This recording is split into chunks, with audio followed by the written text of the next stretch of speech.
Welcome, everyone. My name is Casey Given. I am the president and executive director of Young Voices, and this is our second Next Gen debate. Thanks for coming out tonight.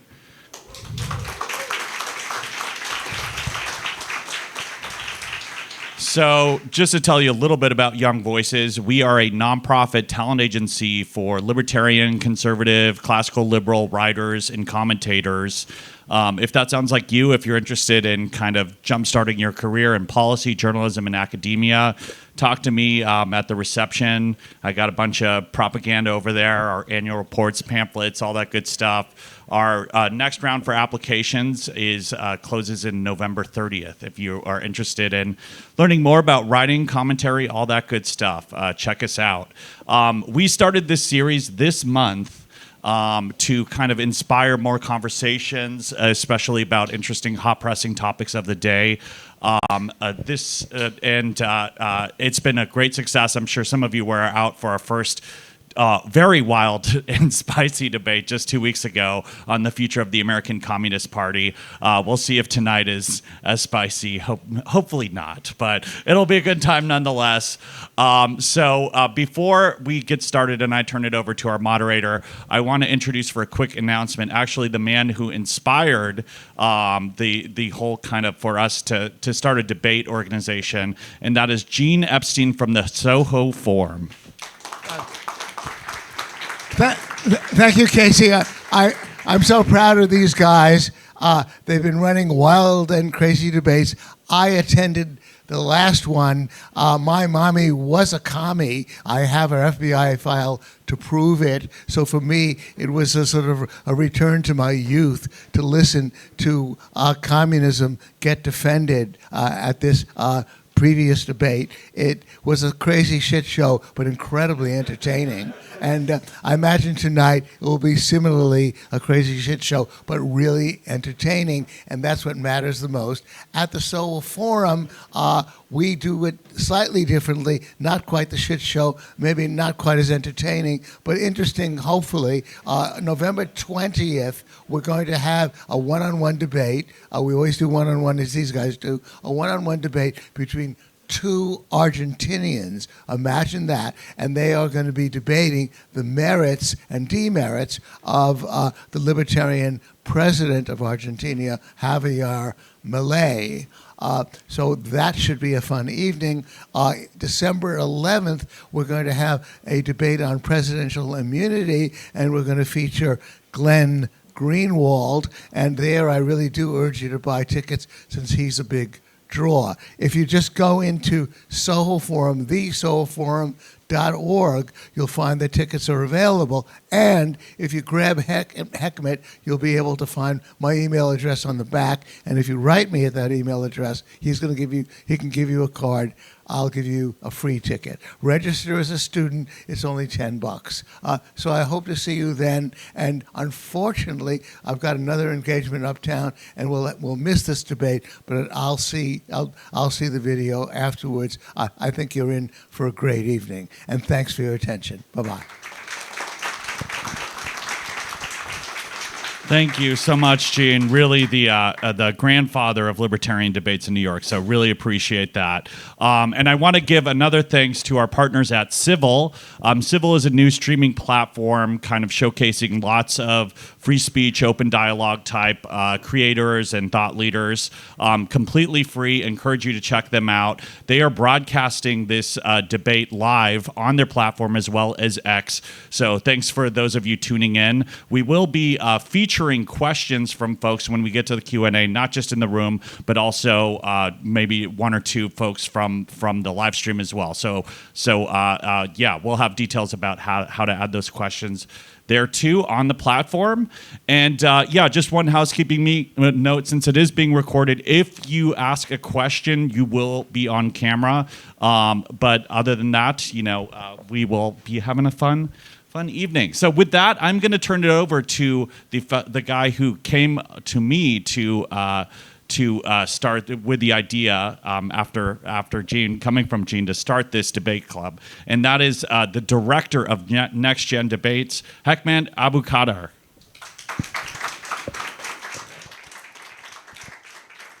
Thank you, Casey. And again, thank you very much, Gene, for inspiring this debate society. I found myself sitting in the Soho Forum debates and realizing that most of the people debating are above 60. So we want to bring new blood in, bring these people in, young voices, as our sponsors, the same name. We want to bring them in and have them debate topics that pertain to you folks, mainly all of you folks who are under 35 from my estimate. Topics about the draft. Are we going to be sent to go fight in foreign wars? Are we going to have any of our social security?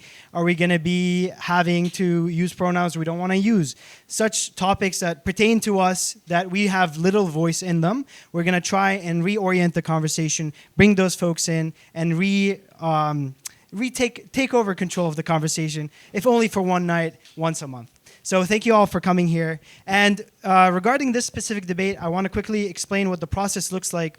So it's an Oxford-style debate. So the debaters will have an intro, a rebuttal, and then question time from each other from each debater to one another, then from the moderator, and then finally from you folks. You'll have this mic over there. You'll get to ask both debaters questions about the topic discussed, and then at the end, they will do a 5-minute closing.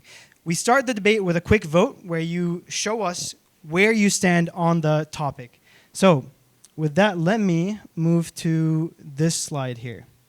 Please go ahead and use your phones, your cameras, the cameras on your phones, to scan this QR code and register your vote about the topic at hand, which is, as you can see here, in the November 2024 presidential election, Libertarians should vote for Kamala Harris. This is a topic we're engaging in today, and we want your voice to be counted. So please go ahead, vote yes, no, agree, disagree, or undecided. And as you do so, I will go ahead and introduce the topic and introduce the two debaters. The QR code will still be here, just slightly smaller. The topic at hand, I feel very personally connected to, because exactly 10 years ago, my family and I, we moved from Syria to the United States, and my parents are actually, they just turned citizens, and they can finally vote in an American election. So this is very exciting stuff for them, and I want them to, hopefully watching, to have an idea of who they should be voting for this election. So thank you for engaging in this little tutorial for my parents. Appreciate it.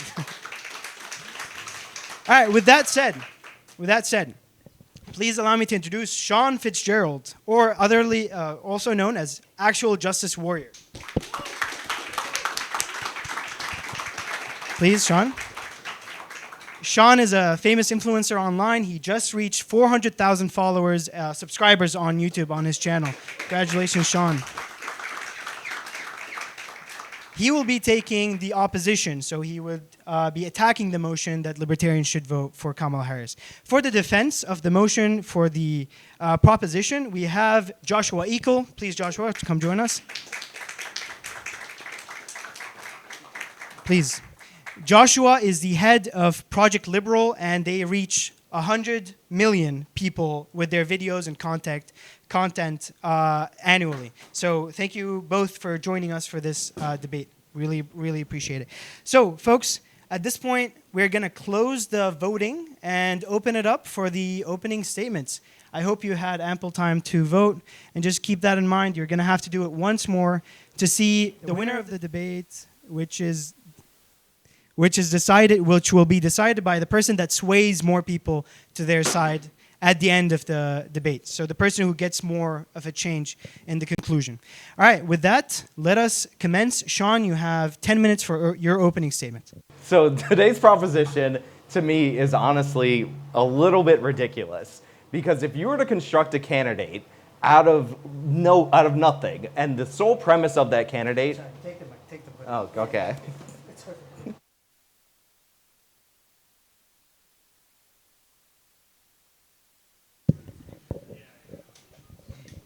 Okay. Can everybody hear me better now? Yes. The technical difficulties aren't my fault, but they're not his fault either. So everybody give him a nice hand for giving me this microphone. Okay, so one of the reasons why I agreed to this particular debate is because the premise, I find it to be absolutely amazing. Because if you were to construct a candidate out of nothing to be the opposite of a libertarian, that would be Vice President Kamala Harris. This woman manages to fail in every single category in terms of libertarianism. So I recently watched a John Stossel segment from way back when all the Democrats were running for president back in 2019, and he ranked all of those candidates in terms of how much they would add to annual spending. Now, remember, this is a race that had self-professed socialist Bernie Sanders in there, and he added a ton of money to the deficit. It was $3.9 trillion for Bernie Sanders policies. Elizabeth Warren, who should have been in second because she was the closest to a socialist behind Bernie Sanders, $3.8 trillion. For context, Biden's proposals, $287 billion, Trump $267 billion. So not great from either of those candidates. Kamala Harris, our champion of the day, $4.1 trillion and much closer to $4.2 trillion. So in terms of government spending, when she was running for president, she was the worst on this issue. And again, that's not over 10 years. A lot of times you hear that over 10 years. That was over 1 year. 1 year of her budget would have added $4.1 trillion to the deficit. To the federal budget. In addition to that, Kamala Harris is a chameleon. So right now she'll talk about criminal justice reform, or maybe she's reverted back to being a prosecutor, but we need to actually examine her record. In 2009, the California Supreme Court ended up ruling that California prisons were overpopulated. This was an edict by the Supreme Court. Kamala Harris, Attorney General, she was tasked with the task of actually enforcing that, letting out these nonviolent offenders in order to reduce prison population, in order to be compliant with the Supreme Court of her state's order. Now, my opponent is probably going to argue the evil orange man's threat to democracy and threat to institutions. But did you know that Kamala Harris was nearly held in contempt of court because of 2 years of her finding every which way around releasing these nonviolent offenders? Again, these motions were described by Believe Politico, but I could be wrong on that, as deliberately obstructive. And this was all to keep people in prison. One of the arguments that she put forward for why we needed those people in prison is because it would hurt California's economy, it would hurt their efforts to fight wildfires, because they were actually using the prison labor as cheap labor to fight wildfires. Again, people who are nonviolent criminals forced into the most dangerous situations. Again, this is the Libertarian candidate that we're supposed to vote for. On top of that, let's talk about appeal and interest in libertarians. So the evil orange man, not the most libertarian candidate. I understand that. But you know what he did? He actually went to the Libertarian Party convention. And the reason he did that was to ask for people's votes, because he believed that if you want somebody to vote for you, it is incumbent on you to convince them. Well, Kamala Harris's VP, which we will get into in a little bit in this opening statement, he decided to say on The Daily Show to Jon Stewart, when being questioned about accepting support from Dick Cheney and Liz Cheney, that the support of Dick Cheney and Liz Cheney are important because those are the kind of people that give libertarians permission to vote for Kamala Harris. Because according to them, the libertarians are being guided by Dick Cheney and Liz Cheney. Ridiculous. But again, that's on video, and that's as recent as this week. Now, in terms of economic policies, look, Trump, again, he's not the only candidate in the race. You could vote Libertarian. You could vote for Oliver. Chase Oliver, thank you. You could vote for Jill Stein, too. You could vote for Chase Oliver, and from a libertarian perspective, his platform seems like it's the most appealing. He has things about repealing the FISA Act, which again allows the government to spy on you under the premise that you're talking to somebody overseas. He also has way better spending proposals than any of these candidates, but that's to be expected for a libertarian candidate. But again, Kamala Harris, which I don't even have to prove, is the worst in every regard. So one of her big things that she's been pushing is this idea that she's going to help Americans buy housing, because we all know what we need in order to incentivize housing in the United States of America to become more affordable is a San Francisco Democrat. I mean, everybody understands this. So her big policy in terms of housing, it goes in 3 phases. So first, she's going to stimulate demand. She's going to give you $25,000 in a credit to help you buy a home. So that way we boost demand, because we all know that when you have a fixed supply and then you artificially boost demand, prices come down, according to Kamala Harris. But in addition to that, she also has promised that she's going to work with builders in order to build 3 million homes across 4 years which is her first term as president. Now, that sounds pretty good. It sounds pretty impressive. But again, this rings very hollow as something that will reduce the price of housing, because these are the policies that they try in the state of California. They give people down payment assistance to artificially boost demand, and then they promise that the government will manage with these private companies in order to build the houses that will somehow increase supply. And the funny thing is about that 3 million house promise in her first 4 years is that right now, today, when we have a shortage of homes, guess what? We build 4 million a year. So there is no more better San Francisco policy other than we're going to gin up demand, which will raise prices, and then cut the amount of homes that are being built by 25%, and then call that a success. So again, absolute worst candidate. If prices are high, you don't need to incentivize builders in order to build. What you need to do is move out the regulations that are preventing them from being able to build. That's just my opinion, but again, he's tasked with making the libertarian case that that policy will somehow work. In terms of civil liberties, we already covered forcibly keeping people in prison in defiance of the California Supreme Court in order to force them to fight wildfires in the state of California, which is incredibly dangerous. But in addition to that, the Harris and Walz administration is going to be absolutely awful on free speech. So right now, we're dealing with the Biden administration, which is inclined to prosecute his political opponents. In Nashville in 2020, there was an abortion protest. Now, this took place in the hallway of an office building. Now, these protesters, let's be clear about this, they were arrested for trespassing, as they should have been, because when you're on private property and you're told that you need to leave and you don't leave, guess what? You get arrested for trespassing. We all understand that. But the Biden DOJ decided to take it one step further. They decided that they were not only going to charge them under the FACE Act, but in addition to that, they decided to charge them with denying people a constitutional liberty. So this ended up resulting in a simple trespassing charge being upgraded to felony charges, and now a group of individuals, most of which who are in their 70s, are facing multiple years in prison for a peaceful protest under the premise that they were blocking abortion access. And I invite anybody to watch the video because they weren't blocking the entrance to the place. Now, Harris has said that she would not change anything from the Biden administration. So to me, it is unlikely that she is going to pardon these people or reverse this, but if Trump is elected, that is likely the course of action that he will take.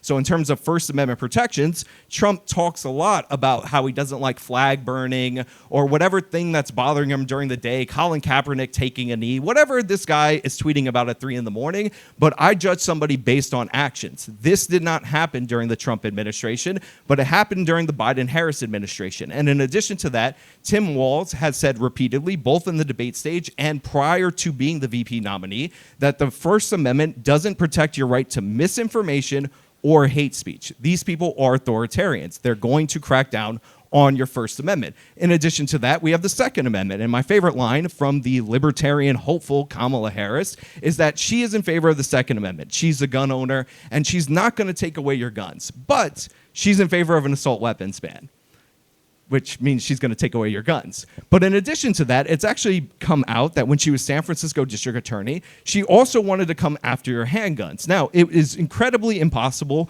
for you to get a handgun in San Francisco at the time that she was the district attorney, but she had one, but she wants to take it away from you. And I could go on and on because the same is true in terms of marijuana. She locked up people for smoking marijuana and then laughed about it on a podcast with Charlemagne the God. This woman is the antithesis of a libertarian.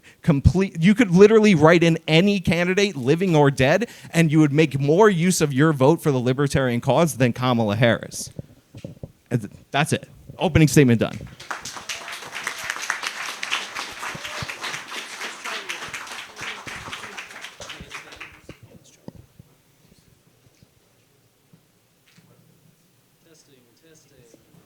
Testing. 1, 2, 3. Good? Yeah. Good? Okay. Hello, everyone. Thank you to Young Voices, Hegbat. Thank you, Casey. Appreciate it for the offering this to put this on and having me here. This is a very important conversation. So my name is Josh Eakle. I'm a classically liberal organizer. I've spent over a decade in the libertarian movement. I have never in my life voted for a Democrat for president.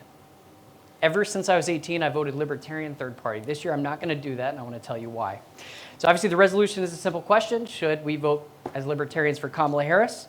And we know the Libertarian voting bloc has historically been a very important voting bloc, where 1% to 3% of the electorate, we can sway the election one way or the other. I'm going to argue that we should vote for Kamala Harris for 4 reasons. So the first reason is that Trump violated his oath to the Constitution, and electing him again would put all of our natural rights in jeopardy. I'm going to argue that Trump failed to deliver a libertarian agenda during his first term and actually pulled the GOP farther away from our values during his first term than we've seen in at least my lifetime. Third, he has an authoritarian agenda for his third term that is radically worse than the first. And fourth, I believe Kamala Harris legitimately is the best strategic vote to ensure the viability of our ideas in the future. So let me just start with the oath. We understand as libertarians that our natural rights are inherent, but there has been no better guarantor of our natural rights than the Constitution and the Bill of Rights. Trump has not just called to terminate the Constitution. January 6th proved that he was willing to actually try and do that.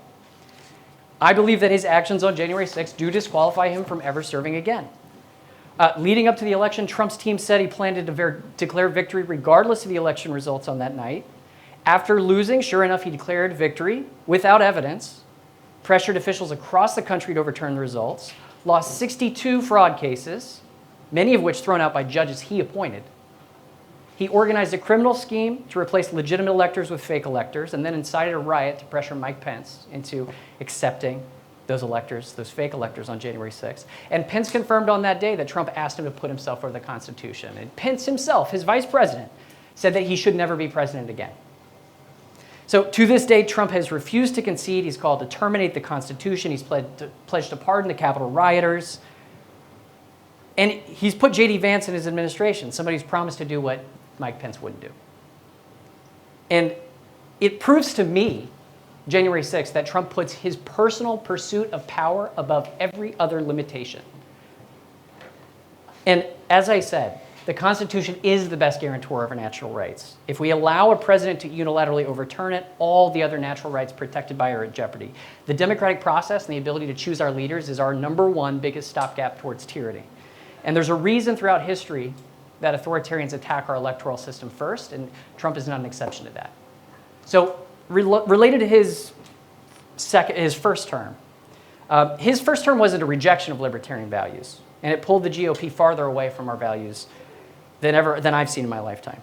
He mainstreamed protectionism in the GOP. He started trade wars around the world. He added billions in new tariffs. He was the most fiscally reckless president in American history.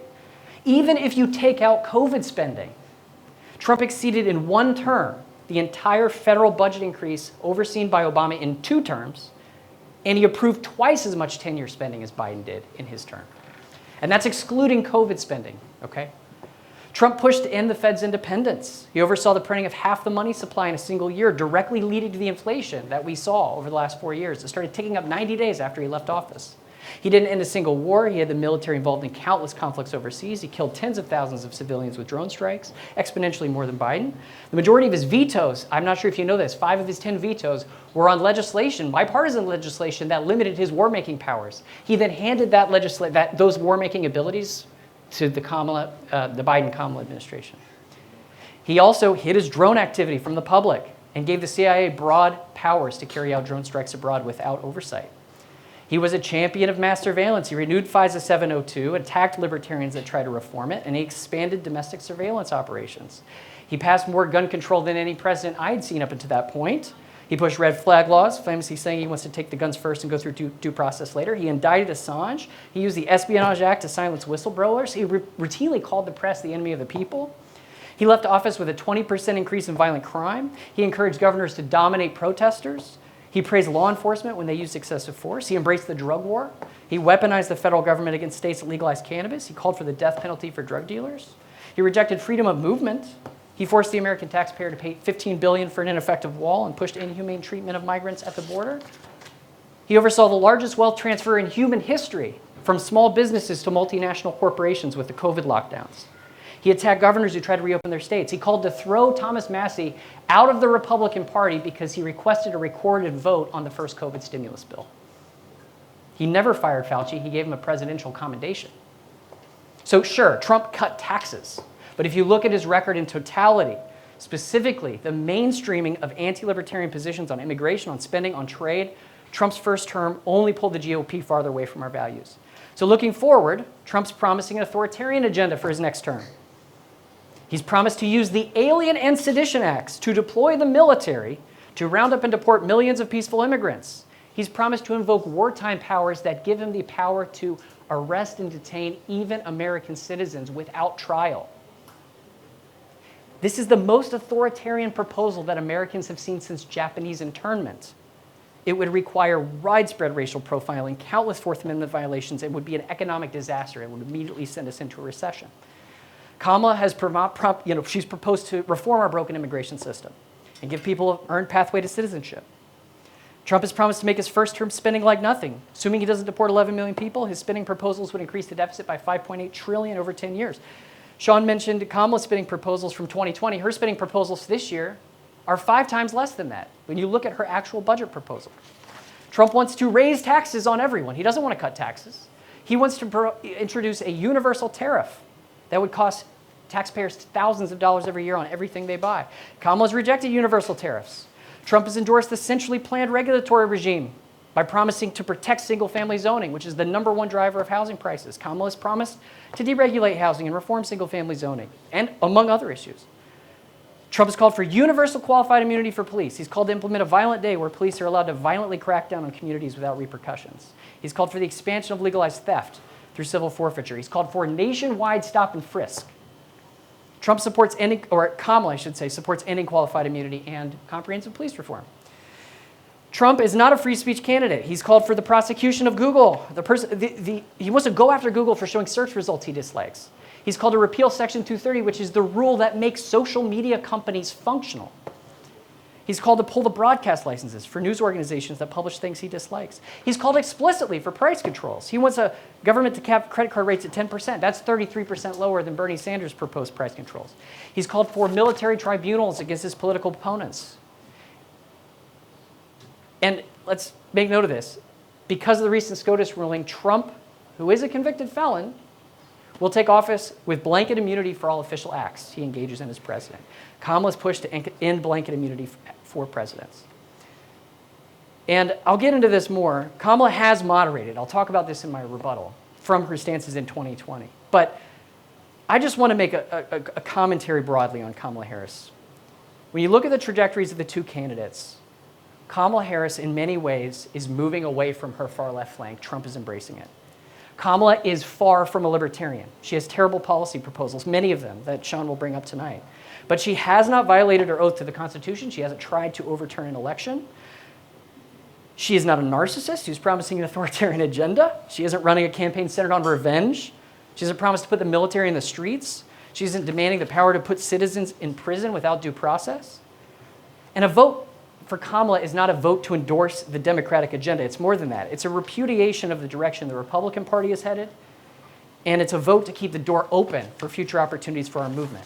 If we have a president with blatant disregard for the Constitution who refuses to accept the results of our elections, we cannot be sure that we, libertarians, will have another opportunity to run a candidate that champions our values in the future. There's a reason virtually all of Trump's former senior administration officials call him a threat to the Constitution. And Republicans are likely to maintain congressional control. They have the Supreme Court. Anything Kamala wants to achieve is going to be difficult without bipartisan support. And there's also no viable third party candidate this year. Not a single minor party candidate is polling above 1%, and no candidate has ballot access in all 50 states. So one of two people is going to win this election. It's going to be Trump or Harris. So libertarians have an unprecedented opportunity this year to keep an authoritarian who tried to overturn the Constitution from getting into power. And if we can use our influence right now, we can send Trumpism to the ash heap of history, open up an opportunity for our movement once again on the right, and then start getting to work on building a future where libertarian ideas can win again. Thank you.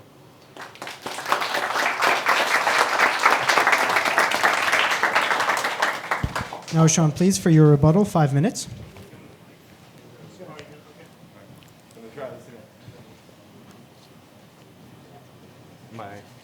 Is it working?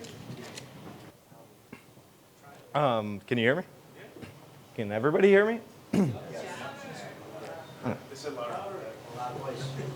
What happened? Oh, all right. Yeah, so I mean, this is essentially what I expected from this. The reason that you have to sacrifice all of your libertarian values and vote for Kamala Harris is because Trump is a great threat. But one of the things that he brought up in his list of grievances against Trump is that even Trump-appointed justices stopped the excesses of the Trump administration. And to me, that's absolutely crucial because 2 Supreme Court justices are going to be replaced in the next presidential term, very likely. This is Clarence Thomas and I believe Justice Alito. And crucial decisions on your civil liberties have been decided on partisan lines in terms of the justices, and specifically I'm talking about the Second Amendment decisions. DC versus Heller, McDonald versus Chicago, and the Bruin decision. Kamala Harris, like all the Democrats before her, will appoint justices that will vote to say that the Second Amendment is not an individual right. Who's it a right for in a Bill of Rights that are all individual rights? Who the hell knows? But that's the direction that they're going to go into. In addition to that, he talked about different Trump policies and how he's trending towards authoritarianism. Listen, again, you can vote third party. You can vote libertarian. You can keep your values. That ends up helping the Libertarian Party if that's something that you're interested in. But on top of that, Trump proposed a bunch of crazy things the first time he ran for president, and he didn't actually implement them. So 1,000% tariff or whatever, this is a guy that rambles all the time. I mean, we just have to accept this as reality. You can not like it, you can not vote for him, but this is what he tends to do. But when he did implement tariffs in this country, which were not 1,000% or anything crazy, they ended up passing to the next administration. And a lot of these were done under the guise of national security. And the Biden administration, of which Harris has said that she would not change a thing from, there's nothing that comes to mind that she would do differently, they kept all those tariffs. And in some cases, they actually increased the tariffs. In addition to that, we also got to go to basic economics beyond the tax cuts. Because one of the big promises of Kamala Harris and the Biden administration is that they're going to go after the billionaires, the billionaire tax cheats, and they're going to use that to pay for her lofty agenda, which he underestimates because Kamala Harris hasn't put out all of her policies because she stole the nomination rather recently.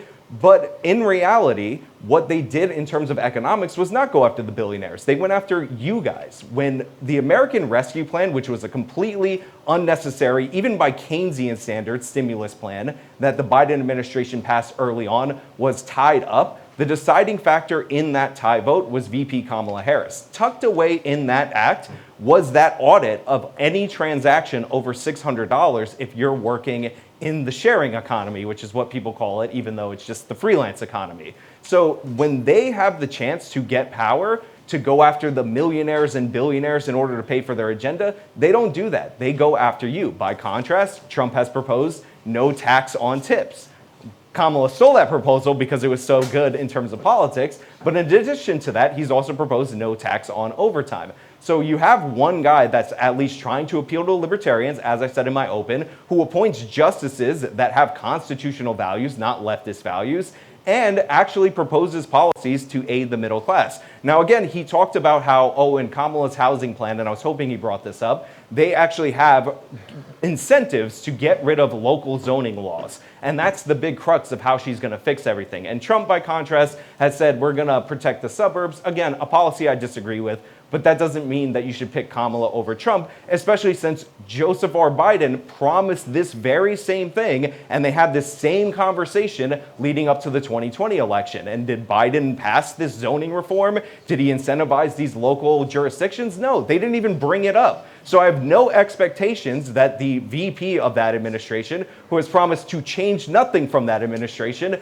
will actually implement this policy. And by the way, there's no way that the homeowners, because the biggest problem in terms of housing is democracy, because homeowners vote for regulations in order to gin up the value of their property, are going to accept government grants to their government as a substitute for that. That's a local issue that you have to work on locally. And if you're in a state where there's ballot initiatives, like there's one in the New York City ballot if you're a resident here, then vote for those initiatives. But you're not going to have the President of the United States save you in that regard. And by the way, it is wildly inappropriate and not respective of the 10th Amendment for her to even attempt that. So yeah, in every regard, Kamala Harris is worse than the other candidates in terms of libertarian values. The economic tyranny that he talked about with tariffs, those were carried on by the Democrats, and we have no reason to believe that they won't be carried on under her administration.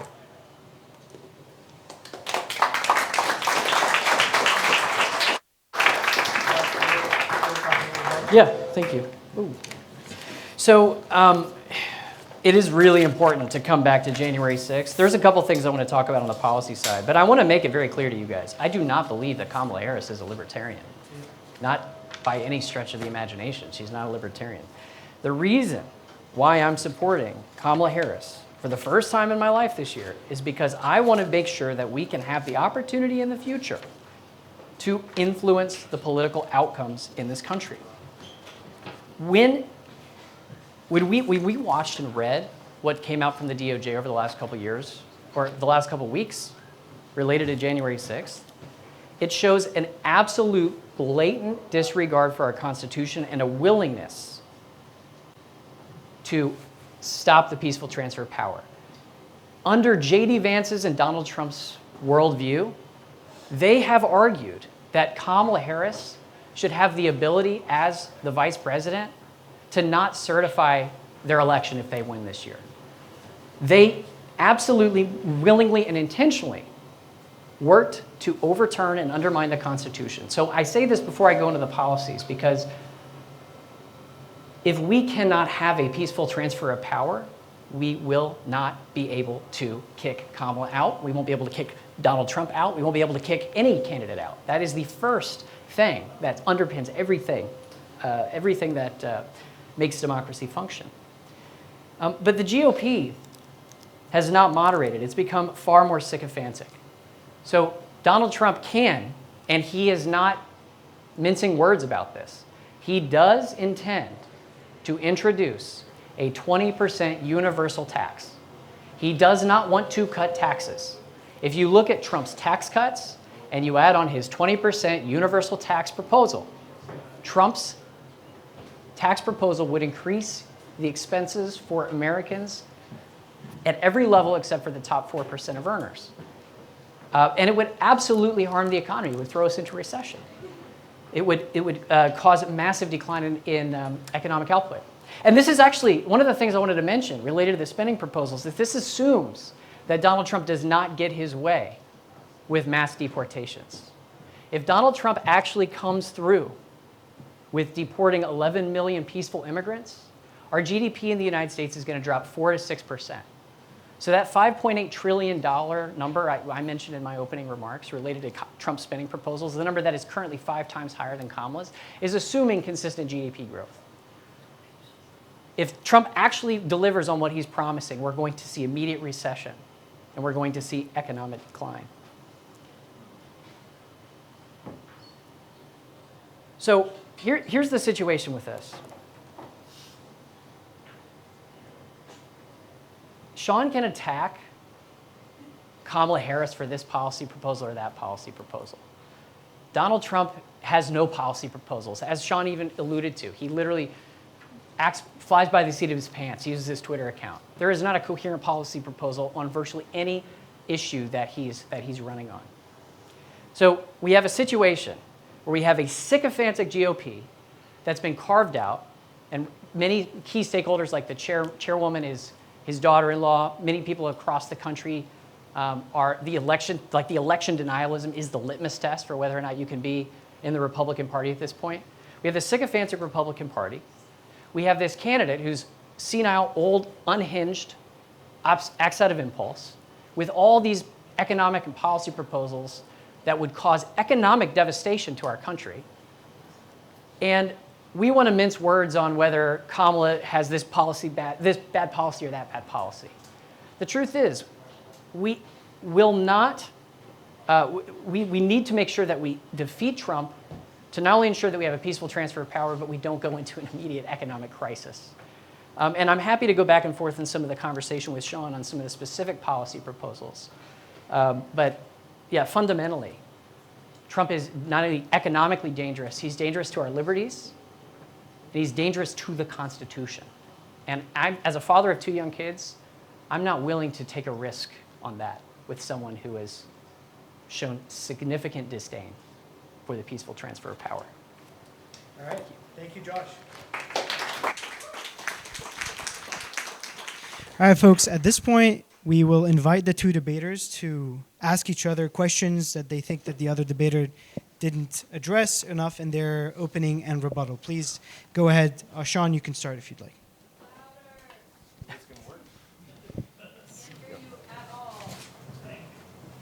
Is this good? Okay. I think everybody can hear me at this volume. So, I mean, like, part of your premise is that Trump is so bad that we have to vote for Kamala as the alternative. But again, like, you could vote for a Libertarian candidate. I know they're not going to win the election, but there are benefits to the party in order to advance our goals. It seems kind of weird for me to go out of my way to vote for a candidate who thinks, again, according to our VP, that Dick Cheney gives me permission to vote for her versus somebody who actually tried to appeal to the Libertarians. Are you voting for the Libertarian candidate? I'm undecided. Okay. So we know one of the two candidates is going to win. It's going to be Harris or Trump. I've spent a lot of time organizing within the Libertarian Party for the last 10 years, a lot of time. The Libertarian candidate is not going to win this year. And when we talked about January 6th, when we talked about his actions during his first administration to obstruct the peaceful transfer of power, I think it's a fundamentally risky proposition to give that man another opportunity in the White House at the executive branch. At least in 4 years, we know that we can kick out Kamala Harris, make sure that she is not president again, and have another opportunity. With Donald Trump and J.D. Vance, I don't know if that's the case, and I'm not willing to take that risk. I wanted to ask you a question. One of the things that I hear all the time is Dick Cheney is supporting Kamala Harris. That proves that she's this crazy warmonger. There's some pretty crazy people that are supporting Donald Trump, right? One of the things that I look at, and I'm curious as to how you look at this whole situation, is what kind of coalition could bring apart such ideological diverse individuals like Bernie Sanders, AOC, 200 Republican, former Reagan, former Bush administration officials, Liz Cheney, Dick Cheney, Joe Walsh, former Tea Party congressman. I mean, do you understand or actually recognize what all these very diverse ideological people are saying around Trump's actions on January 6th? Do you feel like Trump violated his oath or Trump acted at least inappropriately on January 6th? Yeah, I do think that he was inappropriate on January 6th. I don't defend that. People who watch my channel understand that. But in terms of all this group of people that support her, look, Trump has a random grab bag of people, including Robert F. Kennedy, who was born a Democrat, Tulsi Gabbard, who changed to a Republican yesterday, but she was in the progressive Bernie wing of the Democratic Party. My issue isn't with the people that are supporting Kamala Harris, because anybody could support Kamala Harris. You're calling for that right now. My issue is they embrace certain supporters that give me an indication of the direction they want to go in. You talk about Trump as the most destructive president to libertarian values. The most destructive Republican president to libertarian values, bar none in my opinion, is George W. Bush. And the architect behind many of those policies is Dick Cheney. These are the people who call torture enhanced interrogation. These are the people who gave us the preemptive war doctrine, Iraq war. And they lied us into that situation. And for Kamala to say, hey, we're going on this new way forward, we're not looking backwards, we're looking forward, we're turning the page, ignore the fact that I'm the VP, but also, look, Dick Cheney, bringing him back and his daughter, and maybe I'm going to appoint a Republican into that position, into a certain position in our administration. And there's speculation that it might be Liz Cheney as Secretary of State or Secretary of Defense. That's crazy. That is the wrong direction. The one solid thing about Trump in terms of the Republican Party is that he strangled the neocons in the bathtub. And Kamala bringing them back, to me, is a disaster, and it should be disqualifying for a libertarian candidate. I mean, Trump hired John Bolton, so I'm not sure what you're referring to in that regard. And one of the things I'll also say is that there's speculation. No one knows exactly what Republican Kamala is going to put in her administration. Donald Trump has said he's going to put Robert F. Kennedy Jr. and Tulsi Gabbard in his administration, two leftists that you just mentioned. Right. So, I mean, that's not arguable. He's bringing in these people. I mean, Robert F. Kennedy spent his career saying that we should jail climate change deniers, ban guns. They both support the Green New Deal. Robert F. Kennedy spent 10 years running an vaccine misinformation website. I mean, these people are crazy. He wants to put the guy that's saying that the government should take a look at chemical fertilizer in charge of health. Incredibly dangerous. Yeah, I'm not a huge fan of Robert F. Kennedy. I know that that's one of the internet's favorite candidates, or Tulsi Gabbard. Yeah. So I take your point in that regard. But in terms of who is going to be installed into these positions, I think that is also crucial because Donald Trump was president. He has a record. And the people that he installed were skeptics of EPA regulations as the head of the EPA. He's installed and other positions with similar types of skeptics. He did hire John Bolton, but he fired him immediately. And by the way, as a condition of hiring him, he was going to make him shave his mustache, and that would have been hilarious. But considering you're talking about Trump as like the anti-libertarian candidate, there's all these different articles that you can look up from his first term as president that talk about him as the deregulator. Now, Trump, of course, says it's 22-1 regulations removed versus regulations added, but Forbes and Politico seem to have landed around a 10-1 ratio. And Politico actually criticized him because the ones that he added don't have as much impact on the economy as the ones that he took away. To me, this is very libertarian. And in fact, they scored him as adding something like 156 regulations in his first year to Obama's 554 to George W. Bush's 455. So Let's wait for the questions and yeah, answers. so please finish, Sean. if like the economy matters as an issue for libertarians, how can you sign up for a big government regulator over somebody who at least in the people that he appoints seems to want to deregulate in certain regards? Yeah, that's actually... Josh, answer, and then we'll start taking questions. So please line up there where you see Casey. He's going to be moderating, or he's going to be taking the questions. We're also going to be taking questions online. We have about 1,500 people watching on Civil, our host platform currently. So thank you to all watching, and please go ahead, finish your point, and then we'll get to the questions. So there is one of the things I will give Trump credit for was his deregulation. I mean, that was definitely a great thing. But it is a little misleading because people talk about, like, I think the number I see touted is a number that came from his administration. Trump actually added in net over his 4-year term $40 billion in new regulations. So he repealed some, but he also added new ones. So Trump was not actually by any definition a deregulator. He was just a slower regulator than previous presidents. So I mean, that's a great change. But the other thing I'll say related to the economy, I mean, GDP growth, non-COVID, by the way, I wanted, when I came into this debate, look up the numbers and strip out of COVID just to give the guy a fair shake. Non-COVID GDP growth was higher under Biden than Trump. Manufacturing investments, 300% up since Biden took office. Unemployment back down to historic lows. Inflation back down to historic lows after Trump printed half the money in existence and signed his name to checks and sent them to everyone. So, I mean, the economic figures, like related to the Democrats, actually outperformed the Trump administration in many ways. All right. At this point, thank you both. Let's get to our first question, which will actually come from online from our Civil participants. Casey, if you'd like to read it, I can read it also if you have it. Go ahead. All right. For our first question from our viewers from Civil Online is going for Josh. So, question for you, Josh. You blame Trump for January 6th. What evidence do you have that he was a part or that he led January 6th riots? Civil users. I'm so glad you asked that question. So it is abundantly clear. It wasn't clear a year ago just how involved Trump was in January 6th. It is clear now. So based on what we've seen from Jack Smith with his DOJ indictment and the documents that have come out from that, proved a couple things that are very key to this story. Trump knew that he had the mail-in ballot, or that Biden had the mail-in ballot advantage before the election. His advisors told him that Biden was likely to have a catch-up later in the night. That's something that he was informed of. Trump's team, including Steve Bannon, is on recording saying that Trump was going to declare victory on election night regardless of who won. Trump was also, according to his team and witnesses under oath, personally responsible for putting the fake elector scheme in motion and tracked it daily. It's arguable when you read through the Jack Smith indictment that Trump put more effort into overturning the election than any other of his legislative agendas his legislative proposals during his presidency. I would encourage everyone, it's a long document, to go read through what just came out from the DOJ, I think it was about 2 weeks ago, because it proves in many, many cases, Trump was directly involved in the fake elector scheme, knew it was bullshit. That's why he surrounded himself with private lawyers, because his White House appointed lawyers told him it was bullshit. And he still pursued this case regardless, with the intent of stopping the peaceful transfer of power. All right.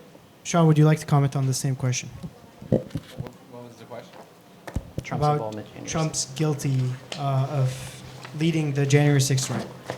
In terms of the riot specifically, I actually think he is less culpable in that because the fake electors plot is actually different from the people who raided the Capitol. He kind of gets blamed for both, which I think is ridiculous. He did tell people to go peacefully, and I believe the first breach of the Capitol, and I could be wrong on this, actually happened during his speech.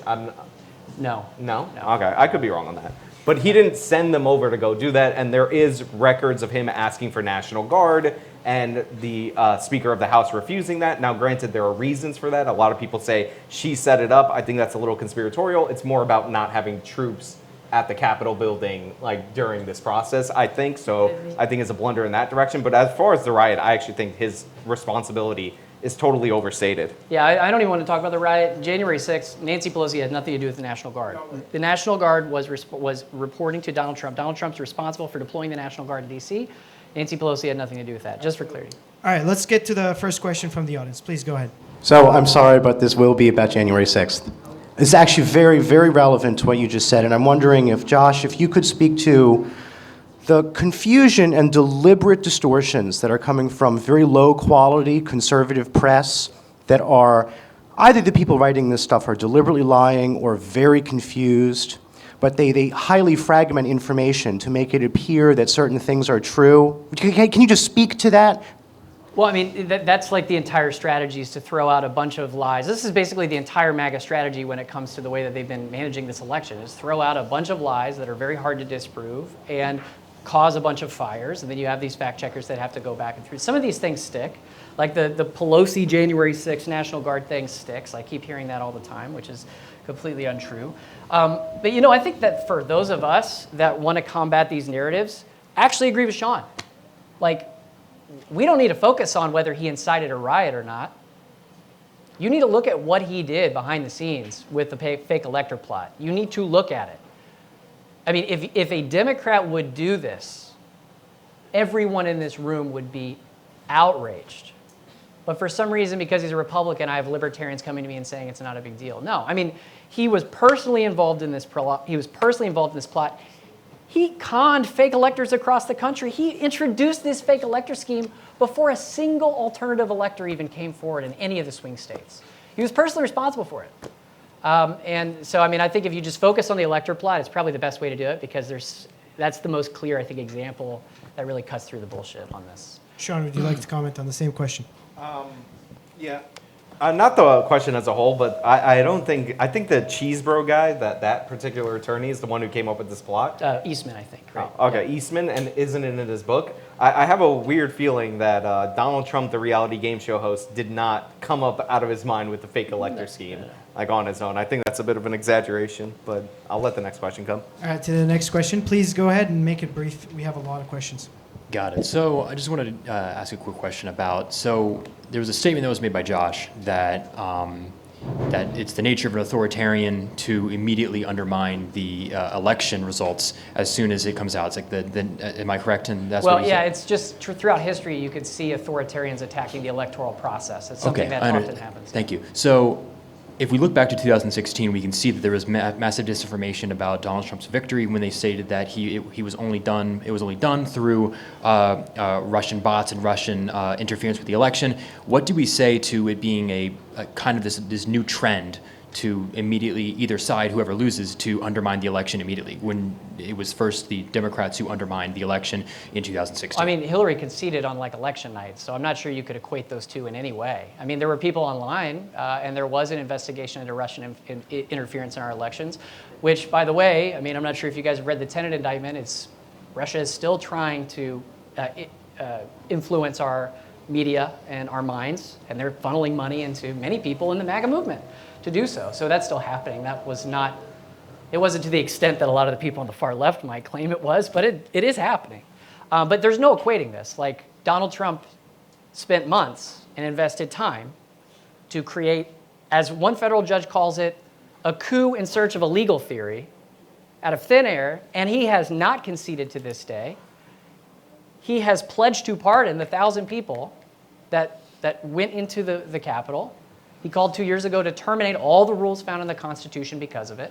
Hillary Clinton conceded on election night. So listen, if the Democrats, that's the thing that blows me away by this. Like, by J.D. Vance's and Donald Trump's own argument, Kamala Harris should have the constitutional permission to deny Trump a victory if he wins this year. That's their legal theory.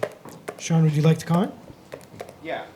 So as far as like I think you're kind of underplaying it, and that's possibly because only 2016 was brought up as an option. But for almost every election since I was 10 years old, if the Democrats lose, they say that it was fraud of some kind. Al Gore famously took this all the way to December. Obviously, Trump took it all the way to January, and still says that he won. So that's a bit worse in that regard. I remember after the John Kerry election, there was a film that was dropped, and this was on like mainstream services, called Hacking Democracy, about how the Republicans were tied in with the voting machines and all the stuff that we heard before about how these are rigged. And then 2008 and 2012, nothing. And then 2016, that's when Trump was saying it before the election. And then afterwards, although Hillary did concede, it was the entire party line for the Democratic Party that he was an illegitimate president. And you also had them trying to rip apart one of our institutions since the founding of the Republic, the Electoral College, over it. So yeah, this does happen on both sides, but I do think Trump not conceding to this day, it's like you're already running, Biden's been president. Like, you're already running for 2024. You could just concede and do the non-consecutive terms. And I'll add one thing on the Al Gore thing. I mean, that election was incredibly contentious. Guess what Al Gore did on January 6th? He certified his own loss. Oh, and to your point about they did reform that Electoral Count Act in 2020. They did. So technically, Kamala wouldn't have the ability to do Well, that I mean, under again, this theory. Yeah, well, I mean, again, if you have a candidate like Trump who has blatant disregard for the rules of the Constitution, no one would have thought that he would have come up with the January 6th plot. He's a term limit.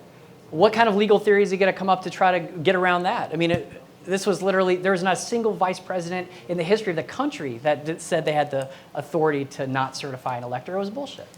All right, let's get to the third question. Thank you. Hello. So you continue to, Josh, right? You continue to harp on Donald Trump's oath to the Constitution and his role as the President of the United States, especially for January 6th, despite you not wanting to talk about that. But what about Kamala Harris's oath to defending the California Constitution and her role as a public official? So as Sean brought up, not obeying the Supreme Court of California's rulings, and then also just refusing to prosecute both federal and state crimes, criminals in her state for far longer than Donald Trump. Yeah, I actually had meant to bring that up in my rebuttal, and I didn't because I forgot. So I'm glad you brought it up. Kamala Harris fought with, was it the California Supreme Court for years, for like 2 years on this. The tug and pull between different branches of government is something that happens. I mean, Donald Trump refused to endorse was a DACA ruling in 2020 from the Supreme Court. Both Donald Trump and Bill Barr both did basically something very similar. They just refused to kind of enact the ruling. So I look at those things as problematic. I don't want to see a presidential candidate that undermines our institutions and refuses to go along. But I don't look at that as a violation of the oath. I mean, if you look at that as a violation of the oath, then Donald Trump's also guilty of as well, because he did the same thing with DACA in 2020.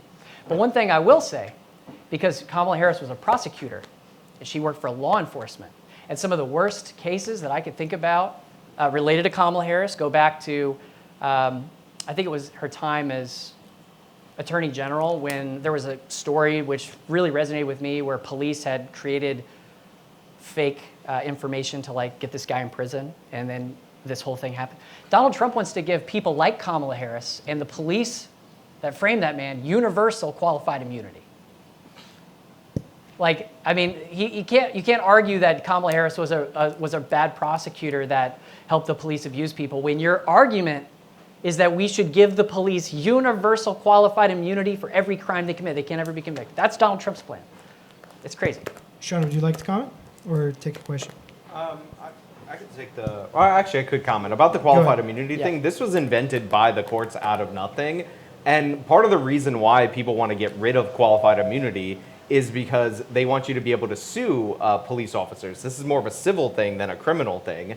and sue them individually. But normally when something is done wrong to you as a government agent, by a government agent, you sue the government because that's where the money is. It's like slipping and falling in Walmart, and you're going to sue the guy that didn't put up that little triangle sign. It doesn't make a lot of sense. The reason that Kamala Harris and the Democrats want to get rid of qualified immunity is because they're against policing, not because they're in favor of civil liberties. Let's be clear about that. I mean, I can't imagine a libertarian argument, though, that it should be harder to sue the police when they violate your Yeah, your you can individual sue the rights. police as an institution right now, no problem. No, It individual happens all the police time. for violating But they don't. rights. Yeah, because you end up in basically making them invalid because you can bog down any officer in frivolous lawsuits. If we had a loser pay system, then I would be like, all right, qualified immunity, and you know what, the cops got to go get insurance. But that's not the system that we have. We reward litigation beyond all end and drowning somebody in legal costs because the process is the punishment in this country. All right, at this point, I think we have a question from online. We just crossed 1,600 watchers on Civil. Wow, People nice. We watching. do. Really Thank you. awesome Go ahead. turnout online. We have an online question from Brian Lambrecht asks, question for both debaters. How does Josh expect Trump to successfully end the democratic process? And does Sean believe that this is a realistic threat? I don't think any constitutional scholar could have predicted what they would have done on January 6th. I mean, again, it was a complete crackpot legal theory that was based on no precedent. I mean, 250 years. We assumed that this was just a given, that we would certify our elections. I think the problem is not that I have some specific proposal in mind. I mean, he could pull a Putin and throw, I don't know, J.D. Vance as president, drop on the VP line, or put his son in. I mean, I don't know what could happen. It's impossible to know the millions of different criminal schemes that he could come up with. The problem is that he's demonstrated a willingness to do it, documented willingness to do it and carry it out. And that's why I think it's disqualifying. Yeah. So first of all, you have the, I think it's the 23rd Amendment that bars him from running for a third term. Yeah. So he's not going to be able to run this crazy elector scheme because he can't get on the ballot in the first place. So I don't think it's a realistic possibility. On top of that, you say there's no precedent for this. That's kind of not true. Like, we have the Hayes election, which resulted in the compromise of 1876, or maybe the compromise was in 1877. And that's the reason why we have the Electoral Count Act, because we do have a process, if the election can't be certified, where you kick it to the Congress, but they vote in terms of state blocks. So yeah, that is like a goofy crackpot legal theory, whatever you want to call it. I agree, very unusual, but there is like some legal basis for this. But the idea that you can't run for a third term, like, that's ironclad in the Constitution. So you have to present a plausible scenario for that. And by the way, getting people to amend the Constitution so he could run would actually be going through the process, so that doesn't count. Real quick comment on that. Yeah, go ahead. The bill that was passed after that was, as you said, the Electoral Count Act, which is the exact law that Trump tried to subvert on January 6th. So that's something. And I also mentioned, you want to put a scenario in place. I don't know how familiar you are with J.D. Vance and his political journey and his political vision for the world. J.D. Vance is what I'd say like a child of this like dark enlightenment, new right movement that came out of Silicon Valley. I mean, you think about influencers like billionaires like Peter Thiel and Curtis Yarvin, who's a big writer for this. And Curtis Yarvin, who J.D. Vance has praised, has called for a humane alternative to genocide and said that Americans need to get over their dictator phobia. We need a dictator. So this is the vice presidential candidate. I could not imagine if Trump leaves office and puts this guy in as president, what kind of schemes he could come up with, barring the constitutional restriction, which I'm sure they could try to come up with some scheme for that as well. Sean, would you like to comment or take the fourth question? Yeah, I just got a bad joke, so next question. All right, please go ahead. So my question is primarily for Josh. It seems pretty clear that you extend the rule of law onto Donald Trump, right? However, it doesn't seem that you extend this rule of law onto illegal immigration, opposing deportation and enforcing laws regarding that. How do you square that circle? So I don't oppose deportation. So let me be clear. I mean, I oppose... Actually, let me just zoom out for a second. When I look at the situation that's caused the immigration crisis that we have in this country today, I look at it as a problem of our system. So there are people skirting our laws and going illegally through the border, because going legally, getting legal status, getting a work permit, getting legal protection, being able to pay taxes, is far more expensive than just paying a coyote to sneak you over. So when I look at the situation, I say, we need a candidate who's willing to fix that system and give people a clear path to citizenship. That's the only way we're going to bring these people out of the shadows. It's not going to be done by putting the military in the streets and going door to door. And I personally believe that freedom of movement is a natural right. I think we should be free to move in this world across borders. And so when I look at the situation with like the border crossings, I look at a border crossing as a victimless crime. I mean, this whole narrative that libertarians on the right talk about how they steal welfare is actually just not true. I mean, immigrants pay $1.34 into welfare for every dollar they take. So I don't know. I don't know if that answers your question. That's the way I look at it. Sean? Yeah. So like I said with the qualified immunity thing, if we had a loser pay system, it makes sense to get rid of it, make sure the cops get lawsuit insurance, and they have to deal with that. But as Ron Paul once said, you can't have open borders and a welfare system. And we are seeing the consequences of that every day. You talk about overall immigrant stats, don't think I didn't notice that, about how overall immigrants pay $1.34 for every dollar they take out in welfare, but that's because certain immigrants from certain places that mostly come legally or on these special visas, which are legally, by the way, they earn a ton of money. They earn more than the average American. These are the high value immigrant or high income earner immigrants. But right now what we're seeing, and this is by design, Joe Biden said and promised that he wanted these people to surge to the border for the asylum system. These people are coming in and they're claiming asylum. And while under normal circumstances, they shouldn't be eligible for different welfare programs, go check out the Roosevelt Hotel, or I forgot what that island is in between us. It might be Roosevelt Island. They have these migrant shelters here. If you're a New York City taxpayer like I am, unfortunately, you're paying for this. They're cutting budgets for citizens for these people. So yeah, it's all fine and dandy to vote for somebody like Chase Oliver, who's advocating for an Ellis Island style immigration system, but we don't have the circumstances that we had under Ellis Island. If you claim asylum fraudulently, you're incentivized to do so, there's no more remain in Mexico, then you are guaranteed a certain level of benefits, and you will go to the cities, as we've seen, where you get those benefits. So that's the problem with open borders right now. Do you support the implementation of like streamlined work permits and the allowing people to come here through different processes other than asylum to fix that problem? Well, if they're already here in the asylum system, if you defrauded it, I want you to face the consequences of that, because there are legitimate asylum seekers in the system that are being flooded by all these people who are economic migrants. Like, we have a system for economic immigration. It's not great, but that doesn't mean you break the law and just come here anyway and then claim asylum and take up all these benefits. All right, let's get to our fifth question. Please go ahead. This is involving you, Josh. How can we expect Kamala Harris to keep our nation out of more foreign wars? Like, for example, Gaza is never ending, and Israel, in fact, has already invaded, like, Lebanon as we speak. And the Ukraine war is still ongoing for, like, 2 years since.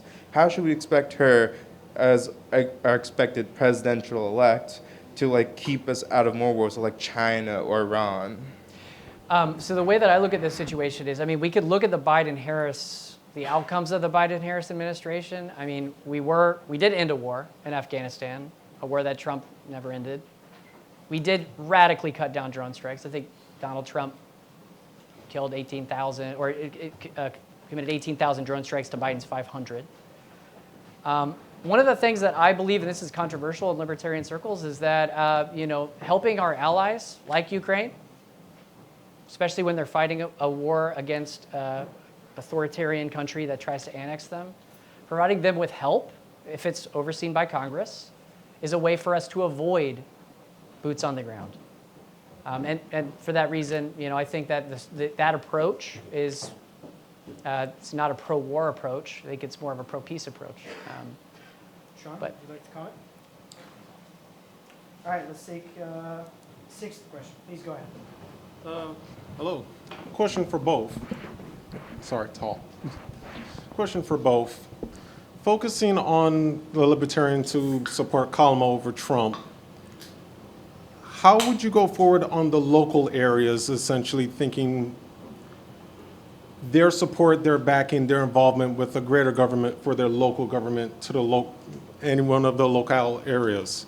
such as with immigration, my local school, they were storing immigrants in my former building, theirs. But for my area, we're more of a community that we are involved. We do help in enough people as it is. Not too far out my community, we have a lot more issues with homelessness, which from some of us going on the federal level, we have all statewide homelessness. In focusing with Kamala as the support, how would you believe this goes forward on our representatives, our districts, our lawmakers, even our mayors and governors with going into fixing our local issues? You want to take that one, Sean? Yeah. One of the, so I did suggest voting locally for better candidates for certain issues that are contained by the local government.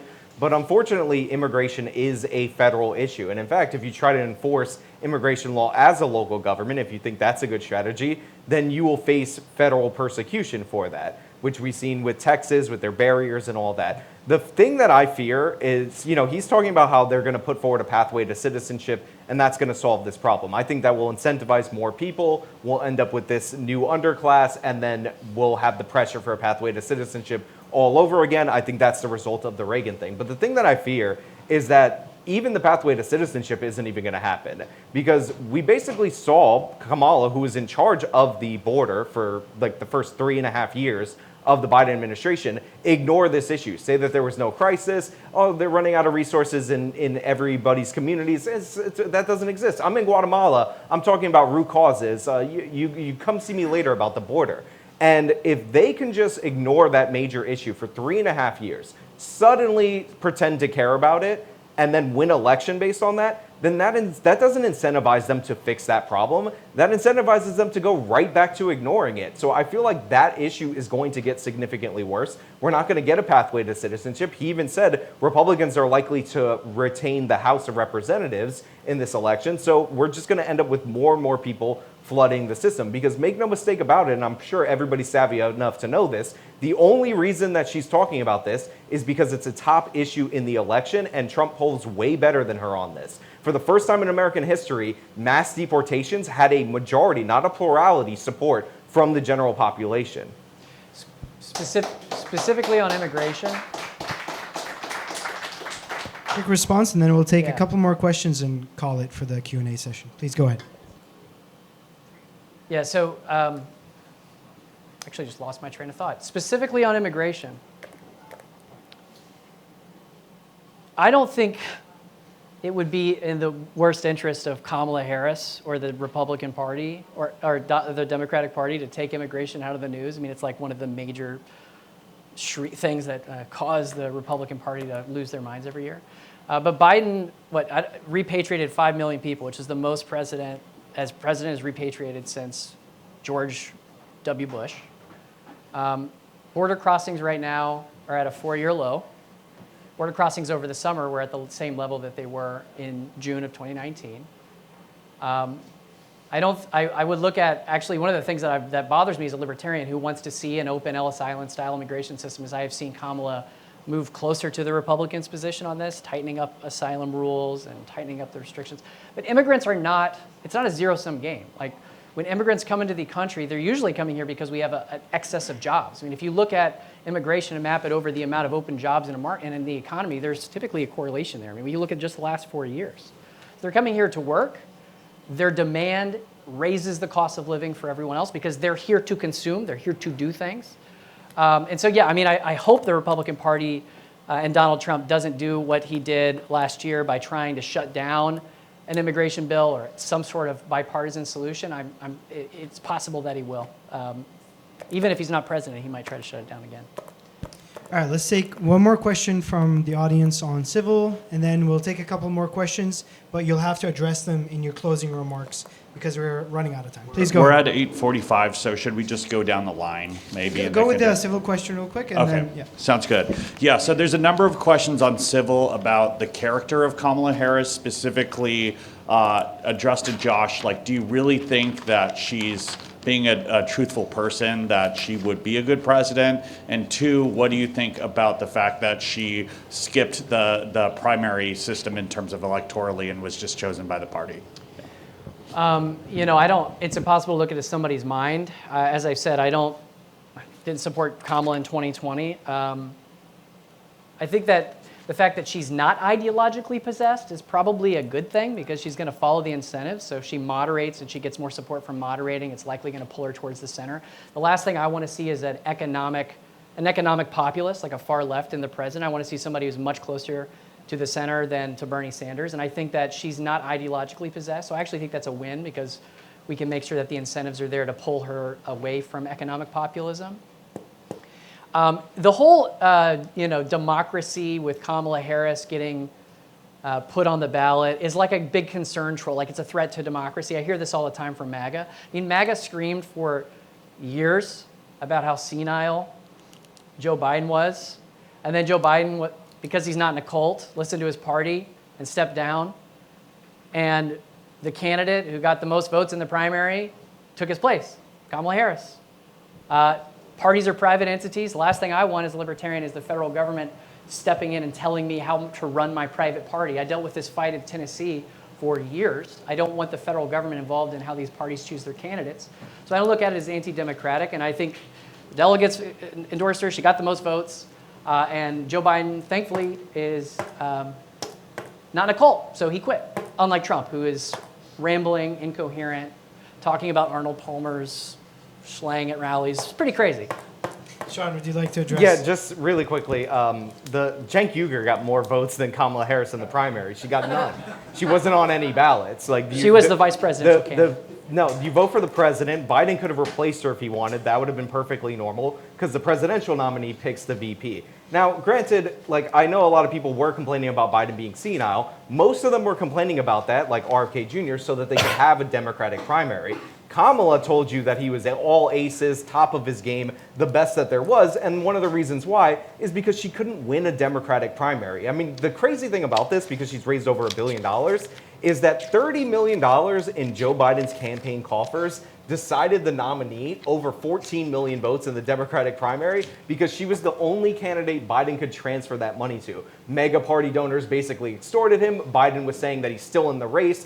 Everybody's going to see the comeback, all of that. The man was forced off the ticket. And part of the reason why I'm rooting for Kamala to lose is just to read the book afterwards when these people are all savaging each other, because it was nasty to get him off the ballot. The man's wanted to be president his whole entire life. He's ran 87 times. He lost to George Washington. He is that old. He wanted to be president. All right, you can address that in the closing statements, but let's get 3 or 4 questions quickly, back to back, and then you hopefully will be able to address those in your closing statements. Please go ahead and brief questions. Go. So my question is on Section 230. So I know a lot of the candidates and politicians have called for essentially just completely scrapping it, where I would think we're better off essentially reforming it to where you have to choose if you're a platform and a publisher. So I was just curious what your thoughts are on what either candidate would likely do with their party or with different parties on that issue. All right, next question. Thank you. My question is, with industry globalization taking its hold in industry, and seeing the failure of Malay in Argentina with isolationist policies, why would a working class single mother teacher vote for anything else other than communism? All right, let's get to the next one.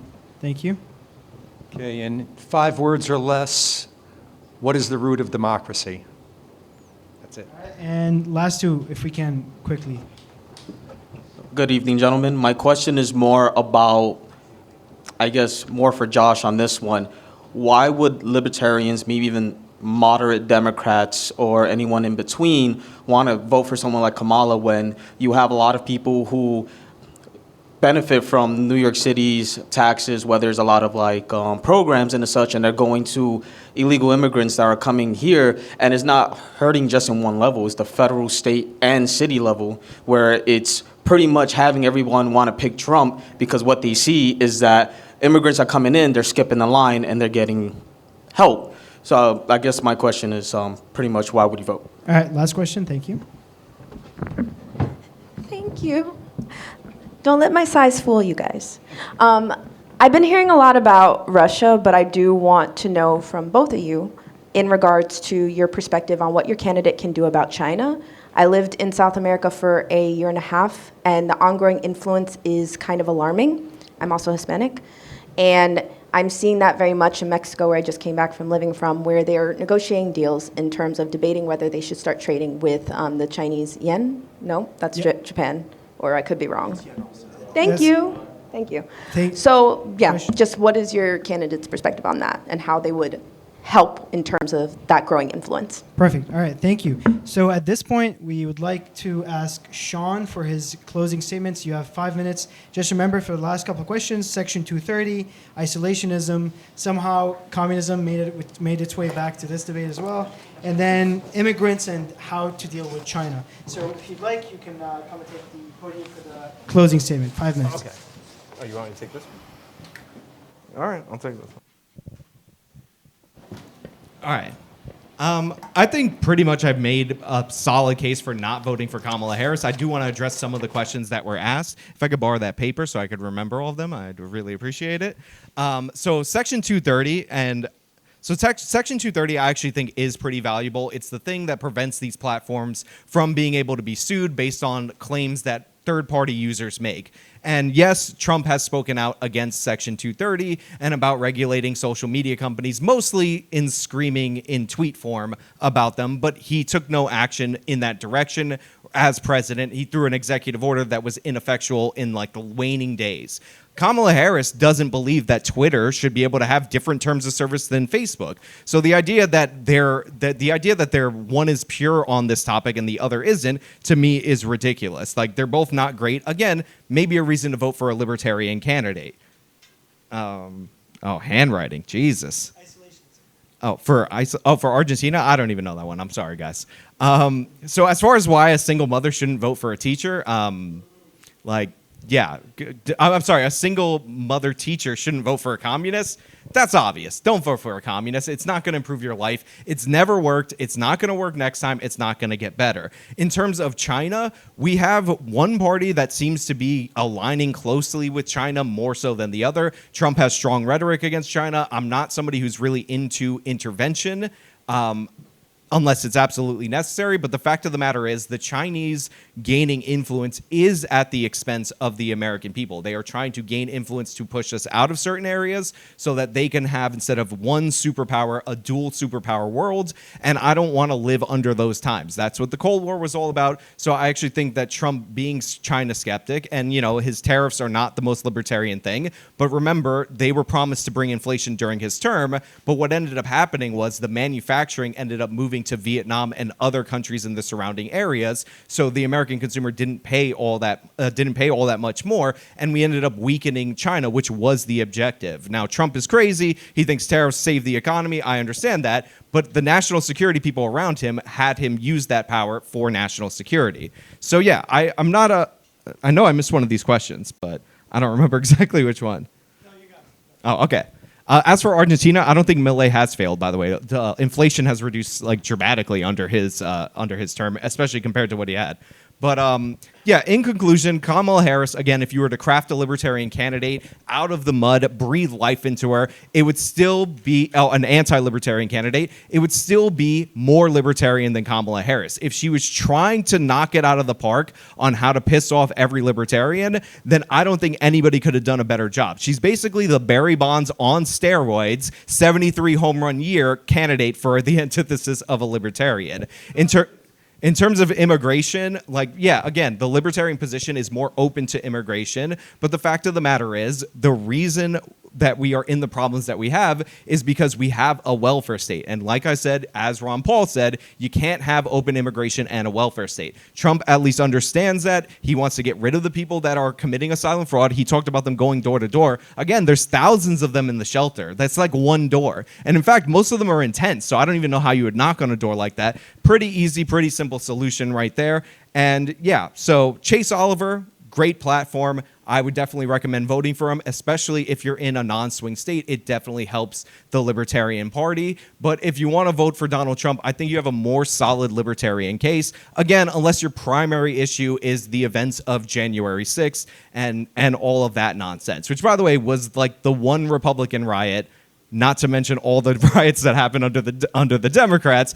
And by the way, Kamala Harris, even though the Biden-Harris administration is prosecuting the hell out of the January 6th riots, some cases deservingly so, they seem to have forgotten about all those Black Lives Matter rioters that destroyed, major cities in this country, attacked federal courthouses. We don't see them being chased to the ends of the earth like people who wandered through the Capitol, not to excuse anybody who committed violence or destroyed any property. So yeah, Kamala Harris, the worst candidate for Libertarians. You couldn't do a better job. Bernie Sanders might be better. And again, the guy's a socialist, self-admitted, but at least he's good on civil liberties. Kamala isn't.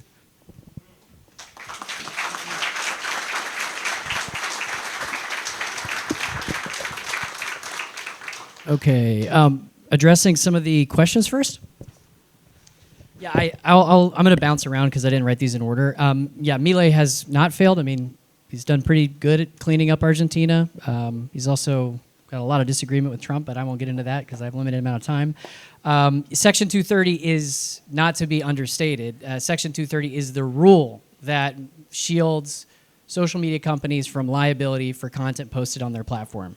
It has been described as the one regulation that built the internet. Tearing down Section 230 would be destructive. I mean, Elon Musk would be sued into oblivion.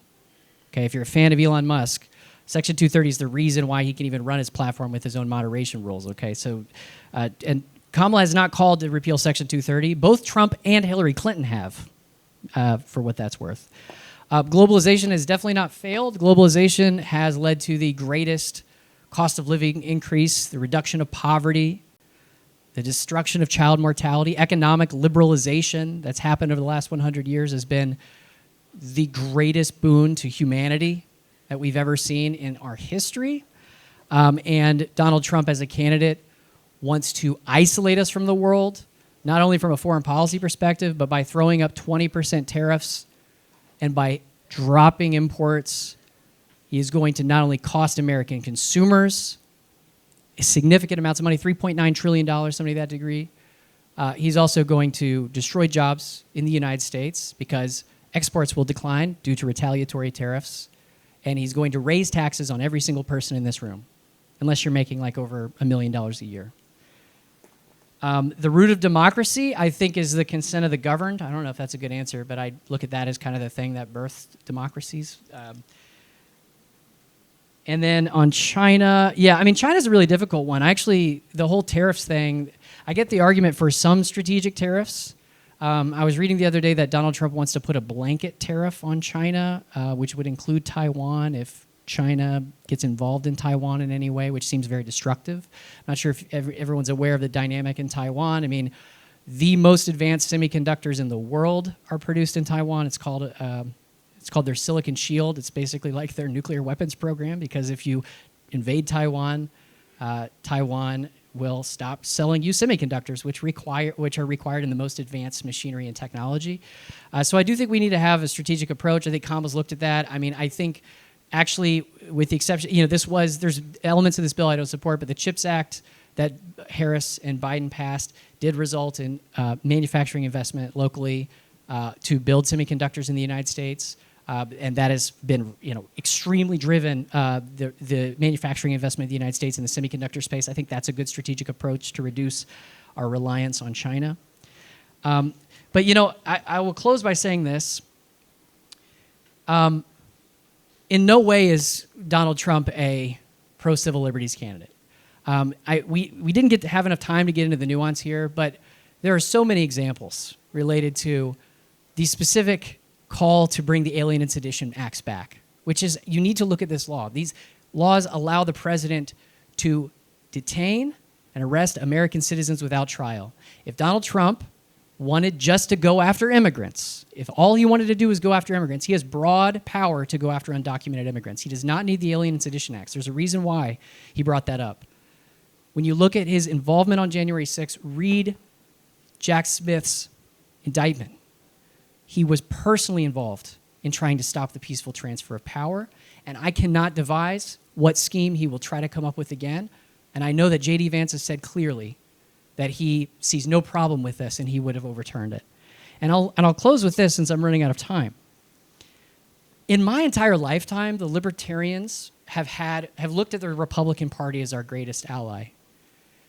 The Republican Party has failed to do that in many ways. That's part of the reason why I'm not a Republican anymore. But I don't expect the Democrats to be the vanguard of libertarianism and small government. What I do expect is the Republican Party to live up to that value. As long as we have a man who wants to spend more, who wants to restrict trade more, who wants to grow the federal government more, who wants to violate your civil liberties more in the Republican Party, we are not going to have an ally there. And so what we need to do is we need to get him out of the way. And this year, that means voting for Kamala, kick him out of the Republican Party, and then let's rebuild a movement around libertarianism on the right. So thank you.